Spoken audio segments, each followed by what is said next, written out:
चीन के बाद अब तुर्की भी हिंद महासागर में सोमालिया और पाकिस्तान के रास्ते अपनी स्थिति मजबूत कर रहा है। चीन पहले से ही दुनिया की सबसे बड़ी नौसेना बना चुका है, जबकि पाकिस्तान पैदाइशी दुश्मन है। लेकिन अब अचानक से तुर्की भी हिंद महासागर में भारत की नौसेना के लिए खतरा बनता दिखाई दे रहा है।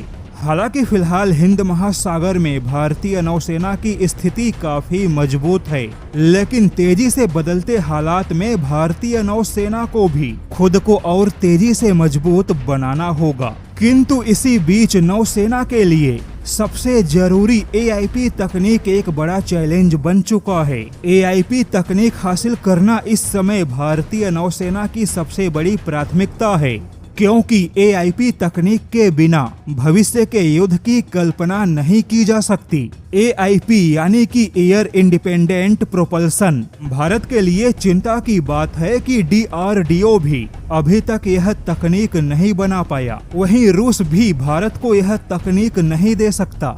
जैसा कि पनडुब्बियों के लिए AIP तकनीक बहुत ही क्रांतिकारी तकनीक है, क्योंकि यह तकनीक डीजल इलेक्ट्रिक पनडुब्बियों को पानी के नीचे रहने की क्षमता को कई गुना बढ़ा देता है।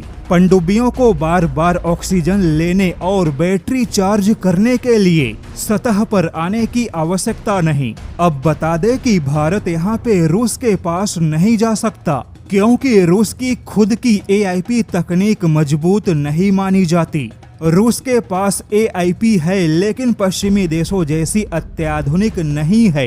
किंतु भारत के दुश्मन तुर्की और चीन दोनों के पास में इस समय AIP तकनीक मौजूद है।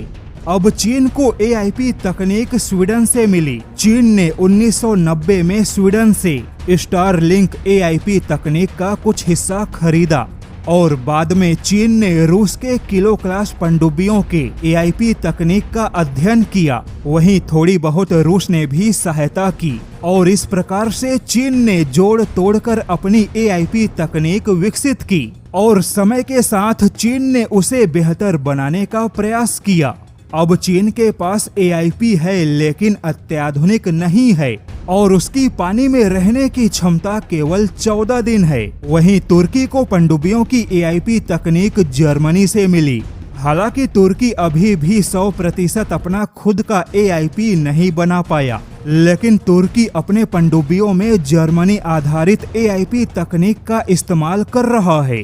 तो कुछ इस प्रकार से भारत के दुश्मनों ने AIP तकनीक हासिल की, किंतु भारत के सामने AIP तकनीक अब भी चुनौती है।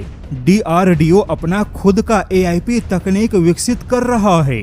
वहीं जर्मनी प्रोजेक्ट 75 इंडिया के तहत भारत को AIP तकनीक देने को तैयार है। लेकिन यहाँ पर एक बड़ी समस्या खड़ी हो गई।